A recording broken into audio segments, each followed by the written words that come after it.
오늘 우리에게 주신 하나님의 말씀은 고린도전서 15장 9절에서 10절까지의 말씀입니다. 고린도전서 15장 9절에서 10절까지의 말씀, 우리 앞에 화면 보시고 함께 읽겠습니다. 고린도전서 15장 9절에서 10절까지의 말씀입니다. 시작. 나는 사도 중에 가장 작은 자라. 나는 하나님의 교회를 박해하였으므로 사도라 칭함받기를 감당하지 못할 자니라. 그러나 내가 나된 것은 하나님의 은혜로 된 것이니 내게 주신 그의 은혜가 헛되지 아니하여 내가 모든 사도보다 더 많이 수고하였으나 내가 한 것이 아니요 오직 나와 함께 하신 하나님의 은혜로라. 아멘. 여러분 오늘 어떻습니까? 네, 좋습니다. 오늘 2020년 마지막 주일입니다. 여러분 실감이 나세요? 정말 올 한 해도 정말 빠르게 지나갔구나 라는 그런 생각을 하게 됩니다.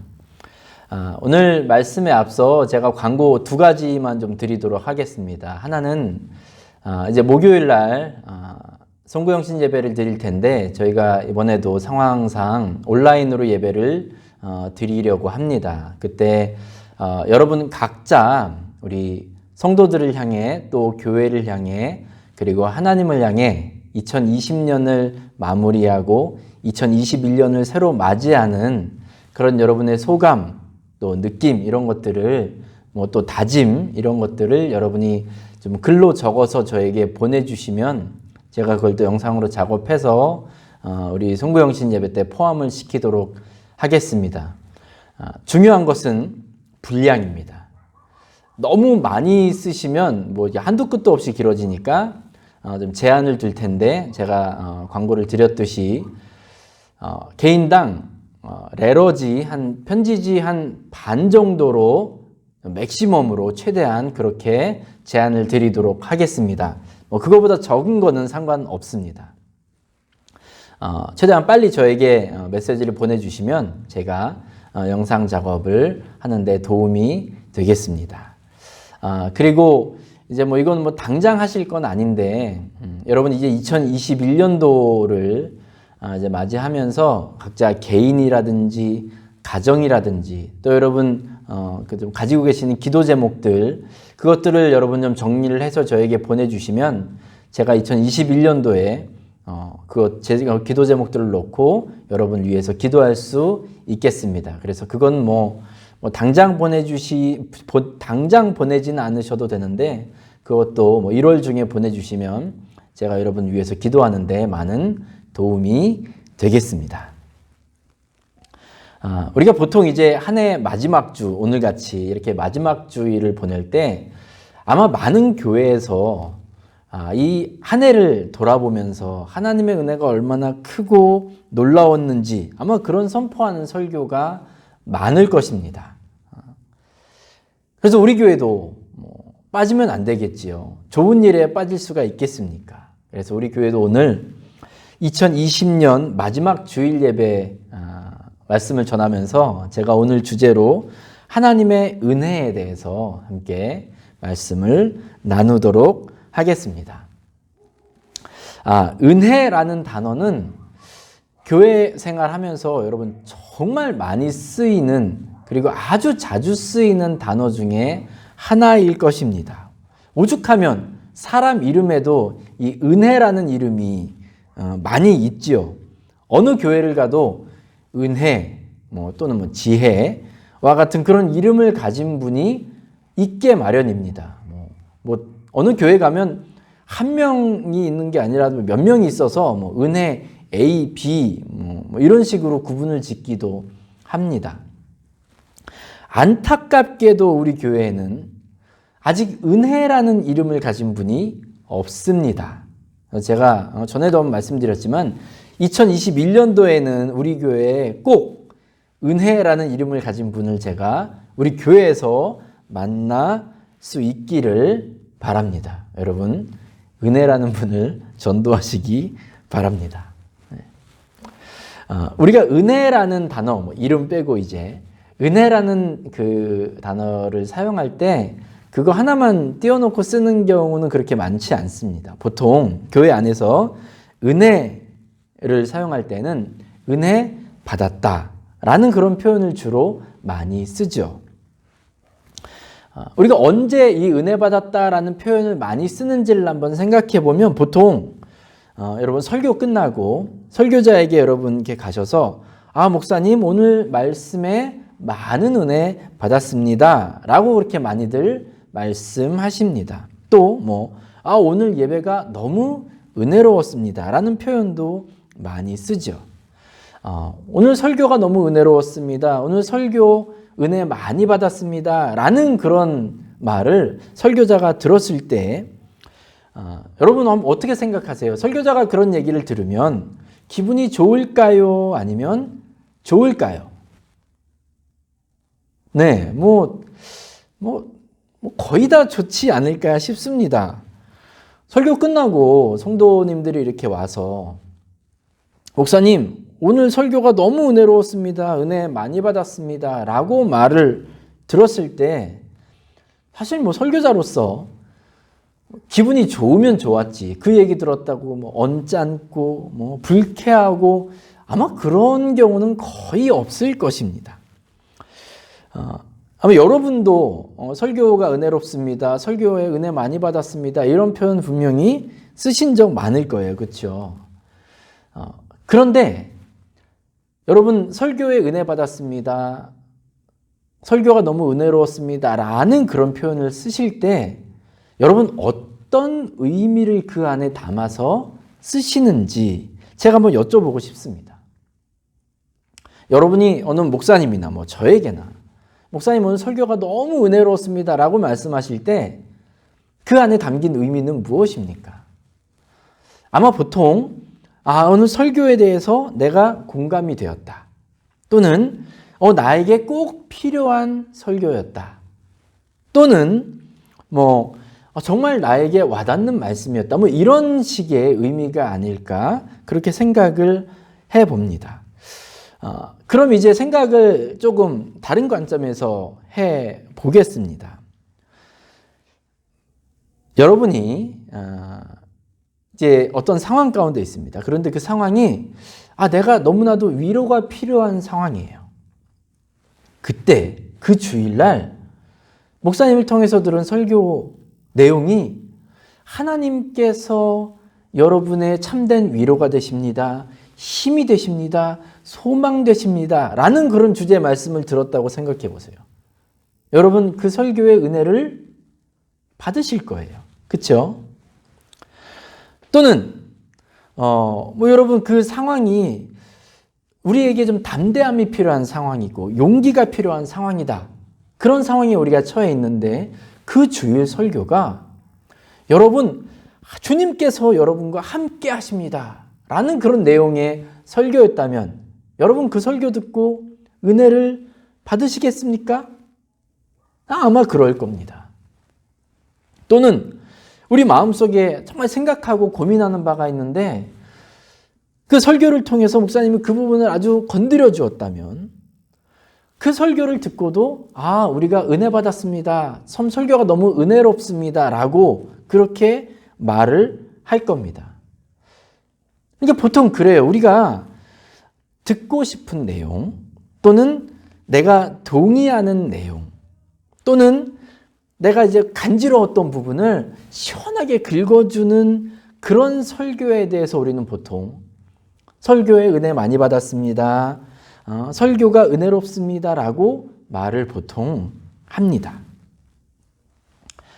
그렇다면 반대로 만약 우리가 설교를 들으면서 우리에게 막 찌르는 그런 설교가 있다면 그런 내용이 담긴 설교라면 여러분 그 설교 듣고 난 다음에도 설교자에게 찾아가서 목사님 오늘 설교에 너무 은혜 많이 받았습니다. 라고 말씀하시겠습니까? 또는 내가 정말 동의되지 않는 부분이 있는데 그 부분에 대해서 결단을 촉구하는 그런 내용이 담긴 설교라면 또는 그 부분에 대해서 회개하라는 그렇게 촉구하는 설교라면 여러분 그 설교 듣고 나서 설교자에게 찾아가서 목사님 오늘 설교가 너무 은혜로웠습니다.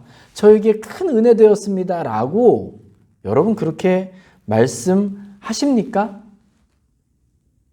아니면 혹시 그런 설교 들은 날에는 그냥 오늘 하루는 못 들은 셈, 내가 저 얘기는 들은 기억이 없는 척 그렇게 그냥 넘어가지는 않으시나요? 예배도 마찬가지입니다. 우리가 예배를 드리면서 오늘 예배가 너무 은혜롭다. 오늘 예배 통해서 은혜를 많이 받았다라고 말하는 예배는 대부분 내가 감동받았을 때입니다.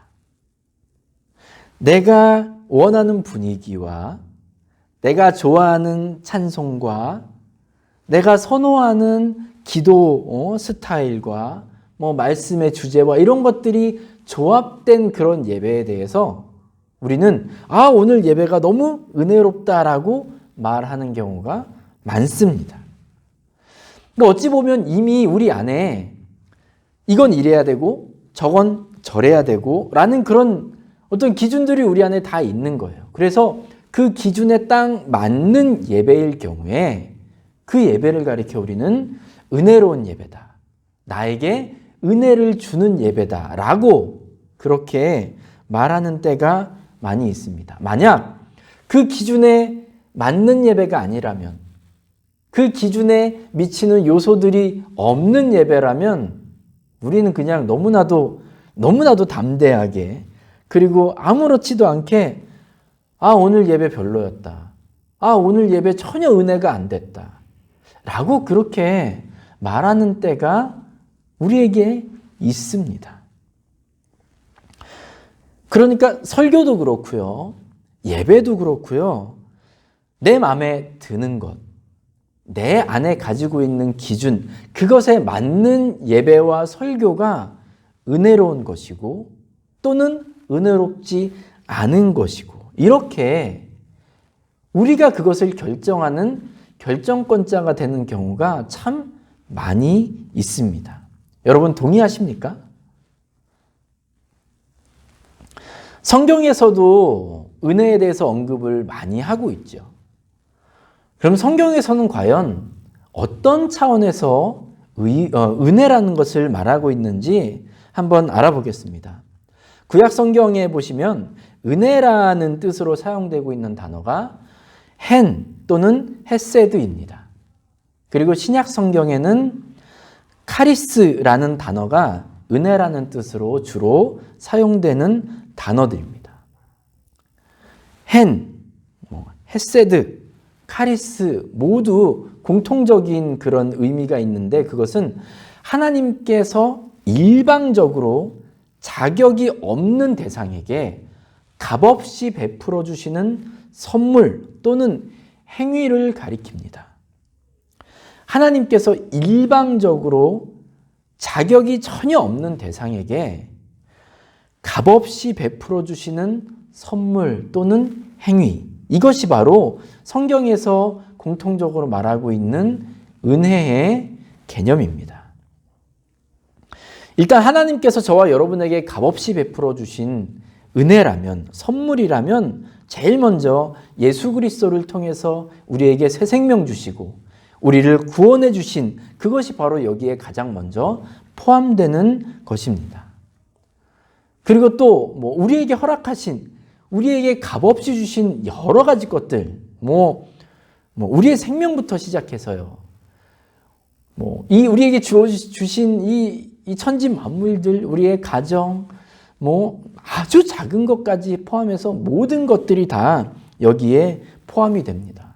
저와 여러분에게 우리가 어떤 자격이 되어서 주신 것이 아니라 우리에게 그저 선물로 주신 너무나 많은 것들, 그 모든 것들이 이미 은혜로 저와 여러분에게 주어진 것이죠. 그래서 성경에서 은혜를 언급할 때에는 항상 사람과 연관 짓지 않습니다. 하나님께서 주신 것, 그것을 성경에서는 보통 은혜라고 이야기합니다. 그래서 하나님의 은혜, 예수 그리스도의 은혜, 이런 식으로 성삼위 하나님께서 일방적으로 주신 것, 그것을 성경에서는 은혜라고 표현을 합니다. 그러니까 하나님께서 주신 것이 은혜인 거지, 이것이 사람들 사이에 어떤 주고받는 것, 그것을 은혜라고 성경에서는 말하고 있지 않습니다. 그러니까 그런 면에서 보면 우리가 설교를 듣고 은혜로운 설교다 라고 이야기하는 것과, 또 예배를 드리고 나서 오늘 예배를 통해서 은혜를 받았다 라고 말하는 것은 어떻게 보면 표현상 수정이 필요한 것들이 아닌가라는 생각을 해봅니다.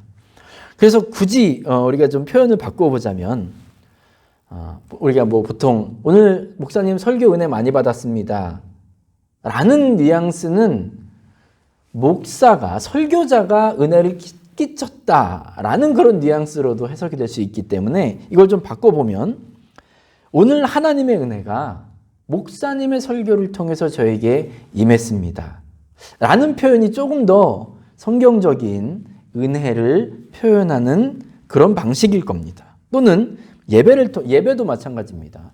오늘 하나님의 예배가 하나님의 은혜가 이 예배를 통해서 나에게 충만하게 임했습니다 라고 표현하는 것이 조금 더 올바르고 성경적인 표현이 아닐까 싶습니다. 그렇다고 해서 여러분이 제 설교 끝나고 목사님 오늘 설교에 은혜 많이 받았습니다 라고 저에게 말씀하실 때, 제가 여러분 그럴 수 없습니다, 그렇게 표현하시면 안 됩니다 라고 쌍심지를 켜고 여러분에게 그렇게 반응하지는 않겠지만, 중요한 것은 우리가 신앙생활을 하면서 우리에게 임하는 은혜라는 것은 반드시 하나님께로부터 오는 것임을, 하나님께로부터만 오는 것임을 꼭 여러분 기억하시기 바랍니다.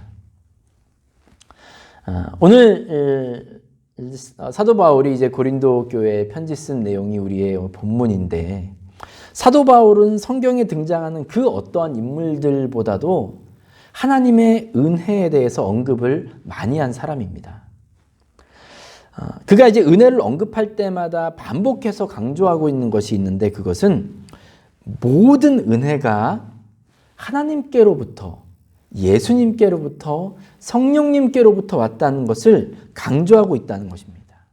그리고 사도 바울은 하나님의 은혜를 언급함에 있어서 자기 자신은 요만큼도 포함시키고 있지 않습니다. 오히려 자기 자신은 하나님께 쓰임받을 만한, 이 은혜를 받을 만한 아무런 자격이 없음을 반복해서 드러내고 있습니다. 오늘 본문도 보시면 10절을 시작하면서 바울은 이렇게 말합니다. 그러나 내가 나된 것은 하나님의 은혜로 된 것이니 아멘. 내가 나된 것은 하나님의 은혜로 된 것이니. 여기서 지금 사도 바울이 말하고 있는 그 내가와 나라는 게 대명사가 등장하죠. 여기서 내가와 나는 둘 다 사도 바울을 가리키는 말입니다. 그런데 두 사람은 이 같은 사람이지만 내가라고 이야기할 때 이 사도 바울은 예수 그리스도를 인격적으로 체험하기 전에 바울입니다. 그러니까 사울이었죠.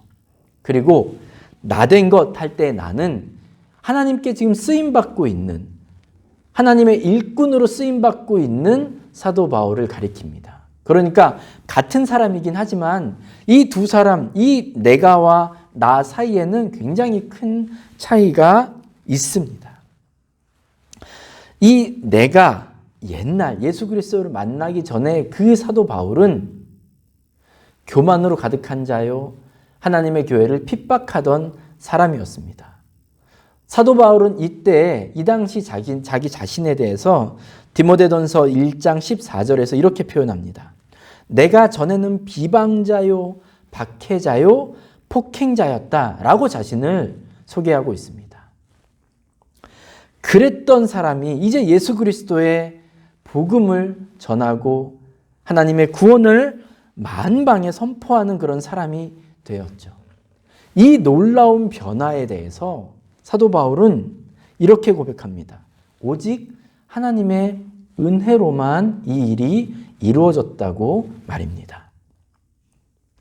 거기에 바울이라는 개인의 수고, 자기 자신의 애쓰고 노력한 것, 자기가 얼마나 고생했는지 그런 것들은 요만큼도 포함되어 있지 않습니다. 오직 하나님의 은혜로만 이러한 변화, 그리고 내가 지금 쓰임받고 있는 이 모든 것이 가능했다고 사도 바울은 고백하고 있습니다. 오늘 말씀 좀 앞에 보면 8절 그리고 또 9절도 보시면 바울이 어떻게 지금 자기 자신을 감추고 낮추고 있는지를 잘 볼 수 있습니다. 8절부터 9절 한번 같이 읽겠습니다. 시작. 맨 나중에 만삭되지 못하여 난 자 같은 내게도 보이셨느니라. 나는 사도 중에 가장 작은 자라. 나는 하나님의 교회를 박해하였으므로 사도라 칭함받기를 감당하지 못할 자니라. 아멘. 바울이 지금 고린도전서를 쓸 당시 나이가 한 50 초중반 정도로 그렇게 보고 있습니다. 그리고 바울이 다메섹 도상에서 예수님을 만나서 회심한 사건은 한 30 초중반 정도. 그러니까 지금 바울이 회심한 이후에 하나님의 사람으로 쓰임받은 지 거의 한 20년의 세월이 지난 상태입니다. 바울은 그 20년 동안 정말 많은 일을 했습니다. 지금 이제 세 번째 전도 여행 가운데 고린도 교회에 지금 편지를 쓰고 있는 것인데, 앞서 두 차례의 전도 여행을 통해서 여러 교회를 세웠고 많은 사람들을 양육하고 또 그들을 위로하고 그들에게 하나님의 복음을 전파하고 또 그러면서 정말 많은 고통과 어려움을 당하기도 했습니다. 우리가 이제 신약 성경에는 바울과 베드로 그리고 몇몇 사도들을 제외하고 다른 사도들이, 예수님의 제자들이 어떻게 복음을 전하는 활동을 했는지, 어떤 노력과 애를 썼는지에 대한 그 기록을 우리가 찾아볼 수 없기 때문에 잘 모르겠지만, 우리가 적어도 바울에 대한 기록은 많이 있지 않습니까? 그래서 그가 어떻게 복음을 전했는지, 어떤 어려움을 감내하면서까지 그 하나님의 일꾼으로서 최선을 다했는지, 이런 것들에 대해서 우리가 알 수 있단 말이에요. 그러니까 최소한 저와 여러분이 아는 바, 그리고 바울도 아마 하고 싶은 말들이 많이 있었을 것입니다. 내가 정말 하나님의 일을 하면서 이런 어려움 당하고 이렇게까지 하나님의 일을 했습니다라고 하고 싶은 말이 얼마나 많이 있었겠습니까? 그런데 바울은 예전에 예수 그리스도를 만나기 전에 나와, 그리고 지금 하나님께로부터 쓰임받고 있는 그 사이에 벌어진 일들에 대해서 자기 자신이 수고한 것, 노력한 것, 고생한 것, 그것은 다 아무것도 언급하고 있지 않습니다. 오직 하나님의 은혜만을 말하고 있음을 우리가 좀 주목해서 봤으면 좋겠습니다. 하나님께서 부어주신 그 은혜를 발견하면 할수록 바울은 자신의 가치를 분명히 깨달았던 것입니다. 하나님의 은혜에 비추어 봤을 때 자기 자신은 정말 아무것도 아니라는 것을, 자기 자신이 애쓰고 수고하고 노력한 것, 고생한 것이 하나님께서 나를 들어 사용하시고 하나님께서 나를 아끼시고 하나님께서 나를 붙들어 주신 그 은혜에 비하면 정말 아무것도 아니라는 것을 분명하게 깨달았기 때문에 오직 내세울 것은 하나님의 은혜밖에 없다고 지금 바울은 담대하게 말하고 있는 것입니다.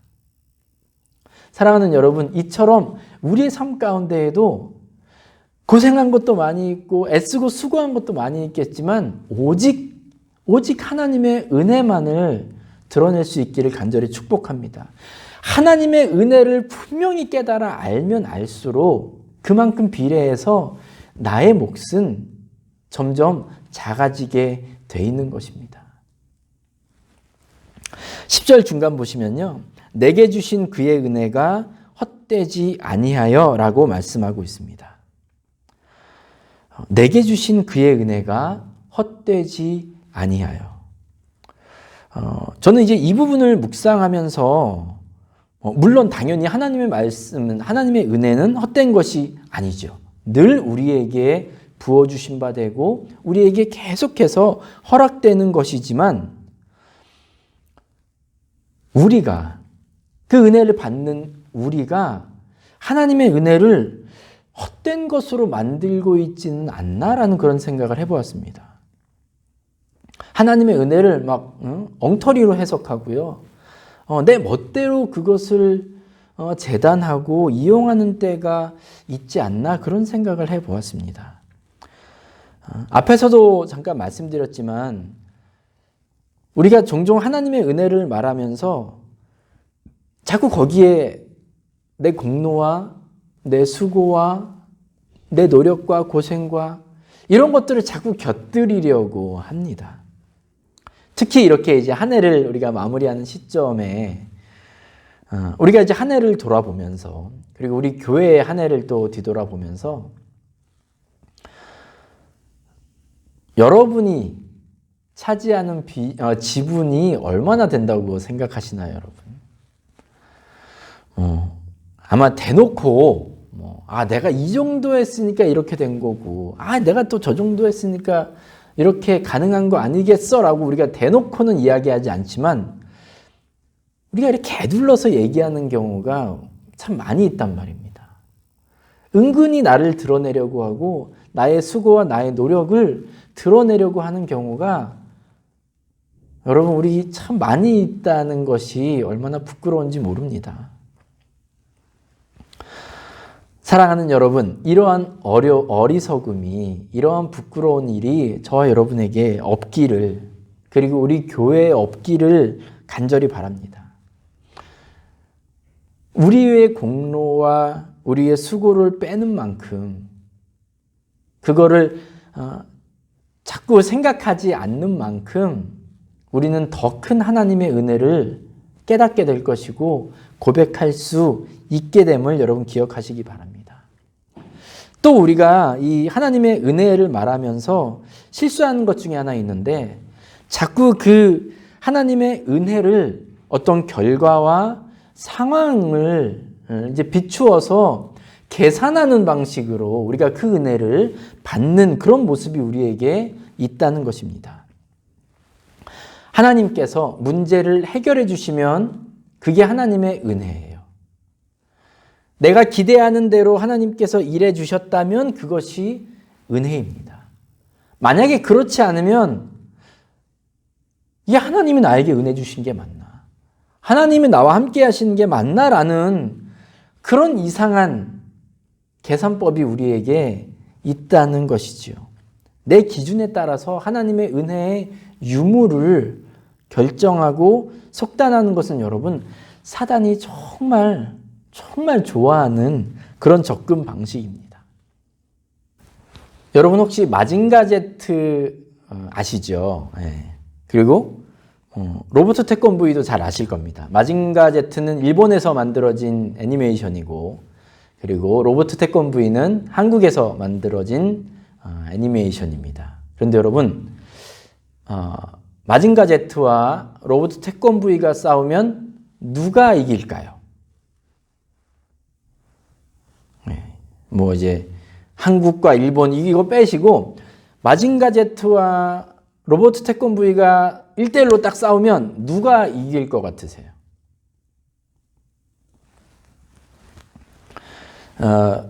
이 정재승이라는 그 뇌공학자가 있는데요. 이분이 카이스트 교수인데 이분이 자신 있게 말씀하더라고요. 마징가 제트와 로버트 태권브이가 싸우면 로버트 태권브이가 무조건 이긴대요. 자, 한국이어서 이기는 게 아닙니다. 설명을 드리겠습니다.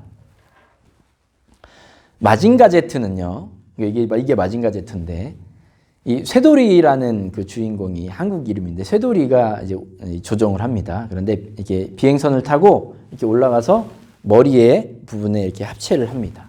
그러면 쇠돌이가 그 안에서 버튼도 누르고, 이제 스틱도 이렇게 조종하면서 그렇게 명령을 내려서 마징가 제트가 움직이는 거예요. 그런데 태권브이의 경우는 조금 다릅니다. 태권브이도 이 주인공이 훈이라는 아이가 있는데 이 애가 태권브이 안에 타거든요. 타서 어떻게 움직이냐면 이 움직이는 방식이 훈이가 움직이면 로봇 태권브이도 똑같이 움직입니다. 이게 이제 일심동체인 거예요. 그러니까 조정을 할 필요가 없는 거죠. 그냥 때리면 따라서 때리는 거고 막으면 알아서 같이 따라서 막는 거예요. 그러니까 이 두 조종 방식의 차이 때문에 로버트 태권브이가 이긴답니다. 그 정재승 교수라는 분이 이렇게 말씀을 하는데 버튼을 누르고 이제 스틱을 움직여서 명령을 내려서 그게 실행에 옮겨지기까지는 0.4초에서 0.8초가 걸린대요. 그런데 이 훈이와 같이 일심동체죠. 로봇 태권브이. 손을 움직이면 바로 로봇가 바로 따라서 움직이는 건 0.2초가 걸린답니다. 그러니까 반응이 로봇 태권브이가 마징가 Z에 비해서 적게는 2배, 많게는 4배까지 빠르다는 거예요. 그러니까 양쪽에서 서로 공격을 하는데 마징가 Z가 공격하기 전에 미리 로봇 태권브이가 미리 공격을 할 수 있는 거죠. 그러니까 먼저 공격하고 먼저 막을 수 있으니까 이 1대1로 싸우면 무조건 로봇 태권브이가 이긴다는 겁니다. 여러분 어떻게 이해가 되셨나요? 네. 과학자가 얘기한 거니까 뭐 그거는 믿어도 될 것 같습니다. 그런데 이 마징가 Z 그리고 로봇 태권브이의 이 조종 방식, 저는 이거랑 우리가 은혜를 대하는 태도랑 이게 좀 어느 정도 좀 오버랩이 되더라고요. 우리가 은혜를 받아들이는 방식, 이해하는 방식이 이 마징가 Z, 이 쇠돌이가 마징가 Z를 조종하는 방식과 같다면 우리는 은혜를 헛되이 받아들이는 사람들이 될 수도 있는 겁니다. 왜냐하면 버튼을 누르고 조정하고 그래야 움직이는 이 시퀀스가 존재하는 한 우리는 자꾸 계산하는 사람밖에 될 수가 없는 거예요. 이렇게 됐을 때 이렇게 되는 것이 이제 이게 은혜다라는 그런 시퀀스가 우리에게 있다면 이 시퀀스에 따라서 은혜가 우리에게 주어지는 거라고 우리가 생각한다면 우리는 은혜를 오해하는 경우가 참 많이 있는 겁니다. 로봇 태권브이와 같이 은혜는 즉흥적인 겁니다. 언제나 하나님께서 우리에게 부어주시는 것이고 우리가 뭐 조정을 하든 말든 상관없이 늘 우리 가운데 함께 있는 것 그리고 늘 우리에게 다가오는 것 그것이 은혜라는 것이죠. 사단은 자꾸 우리에게 이것을 생각하게 만듭니다. 계산해 보라고 그래요. 따져 보라고 이야기합니다. 어떤 시퀀스와 맞게 그렇게 은혜를 따져 보라고 이야기하는 거예요. 여러분 그 시퀀스에 따라서 은혜를 생각하고 은혜를 받아들이고자 한다면 그거는 우리가 은혜를 헛되이 여기는 헛되게 만드는 그런 사람이나 마찬가지가 되는 겁니다. 우리가 하나님의 은혜를 대할 때 그런 시퀀스가 없어야 됩니다. 10절 마지막 부분 한번 읽어보십시오. 오직 나와 함께 하신 하나님의 은혜라. 내가 이렇게 했고 이렇게 했더니 하나님이 은혜를 주셔서 이렇게 됐습니다. 라는 이런 시퀀스, 이런 계산법, 이런 따짐이 전혀 없어야 된다는 거예요. 오직 나와 함께 하신 하나님의 은혜로라. 하나님의 은혜는 어제나 오늘이나 내일이나 그리고 앞으로도 계속해서 영원히 저와 여러분과 함께 있음을 여러분 기억하시기 바랍니다. 은혜를 계산하고 은혜를 따지는 건 엄청난 실수를 범하게 되는 아주 결정적인 문제가 됩니다. 사단이 그래서 이걸 좋아하는 거예요. 자꾸 억울한 거 생각하라고 그러고요. 네가 고생한 거 생각하라고 그러고요. 네가 애쓴 거 생각하라고 하는 거예요. 아니요. 그런 시퀀스가 우리에게는 없어야 됩니다. 오직 하나님의 은혜는 늘 우리와 함께 있는 것이고 그 은혜가 지금도 나에게 부어지고 있음을 우리는 고백해야만 합니다. 이러한 고백이 2020년을 마무리하고 그리고 2021년을 새롭게 준비하는 맞이하는 저와 여러분에게 우리 교회에게 늘 반복되는 고백이 되기를 간절히 축복합니다. 정말로 이러한 고백이 하나님의 은혜는 늘 우리와 함께 있었다. 지금도 함께 하신다. 지금도 나에게 부어지고 있다라는 그 고백이 정말 우리 그 뼛속에 완전하게 체득되기를 저는 간절히 바랍니다.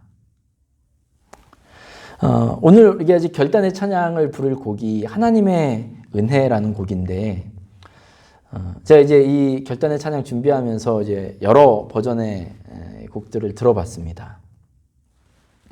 그 중에서 이제 조셉이라는 이 미국 흑인 청년이 있습니다. 조셉 부소라는 그런 미국 흑인 청년인데요. 이 청년이 한국의 어느 예능 프로그램에 나와서 이제 이름을 알리고 유명세를 탔습니다. 그런데 이 청년이 정말 예수님을 잘 믿고 그리고 하나님 정말 찬양을 열심히 하는 사람이에요. 그래서 뭐 길거리에서 버스킹이라고 그러죠. 뭐 혼자 찬양하고 막 춤도 추고 예수님 전하고 전파하고 하나님 사랑 전하고 막 그런 일들을 많이 합니다. 이 청년이 이제 찬양도 많이 올리는데 그 하나님의 은혜라는 찬양을 유튜브에 올렸어요. 이제 그 찬양을 이렇게 듣는데 그 흑인 특유의 그 뭐라 그럽니까? 그 바이브라고 그러나요? 그 뭐 기교도 있고 뭐 음도 막 이렇게 하고 뭐 그런 거를 이용해서 하나님의 은혜라는 찬양을 부르더라고요. 보통 하나님의 은혜라는 이 찬양은 성악가들이 많이 부릅니다. 그 성악가들 목소리 여러분 있죠?